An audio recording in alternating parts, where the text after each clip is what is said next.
ಮೂರ್ತಿಯನ್ನೇ ನೀವು ಪ್ರತಿಷ್ಠಾಪನೆ ಮಾಡಬೇಕಾಗಿದೆ. 1400 ವರ್ಷದ ಹಿಂದಿನ ಮೂರ್ತಿ. ಆ ಗಂಧ ಅವನು ತುಳಸಿ ಉಂಟು ಅಲ್ಲಿ, ಅದು ಬರೀ ಅರ್ಥ ಉಂಟು.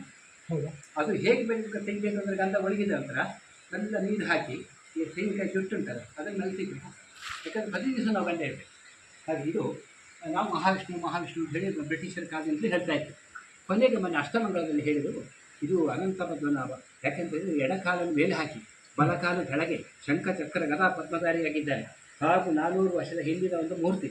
ಇದು ಇಂಥದ್ದು ಎಲ್ಲಿಯೂ ಇಲ್ಲ, ಈ ಪಾಷಾಂತರದಲ್ಲಿ ಇಲ್ಲ. ಎಲ್ಲ ಕಡೆಯಲ್ಲಿ ನಿಂತದ್ದೇ ಇರೋದು ವಿಷ್ಣು ಮೂರ್ತಿ. ಕೂತದ್ದಲ್ಲಿ ಇದು ಒಂದೇ ಇರೋದು ಈ ಪಾಷಾಂತರ. ಇನ್ನು ದಕ್ಷಿಣಕ್ಕೆ ಹೋದ್ರೆಲ್ಲ ಸಿಗ್ಬೋದು ನಿಮಗೆ ಅಂತ ಹೇಳಿ. ಅಂದರೆ ಅಷ್ಟು ಒಳ್ಳೆಯದು. ಅನಂತರ ವೃತ ದಿವಸ ಇದು ಅನಂತರ ವೃತ ಮಾಡ್ತೇವೆ. ಈ 2 ವರ್ಷ ಮಾಡ್ತಾಯಿದ್ದೆ.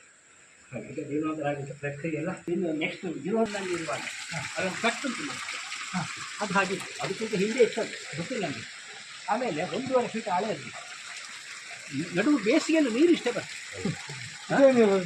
ಸ್ವಲ್ಪ ಕಡಿಮೆ ಆಗ್ತದೆ ಮಳೆಗಾಲಲ್ಲ.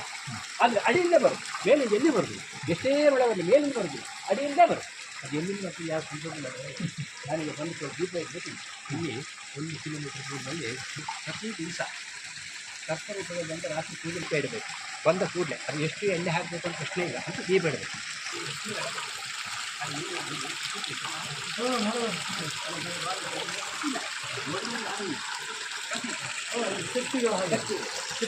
ಈ ನೀರು ಕೆಳಗೆ ಹೋದಾಗ ಅಲ್ಲಿ ನೀರು ಬರ್ತದೆ. ಅದು ಕಾಲಿನಿಂದ ಬರ್ತದೆ ಅಂತ ಗೊತ್ತಿಲ್ಲ. ಮತ್ತು ಈ ನೀರಿನಲ್ಲಿ ಕಾಲ ಕನ್ನಡ ಕಾಲಿಂದ ಹೇಳಿದೆ.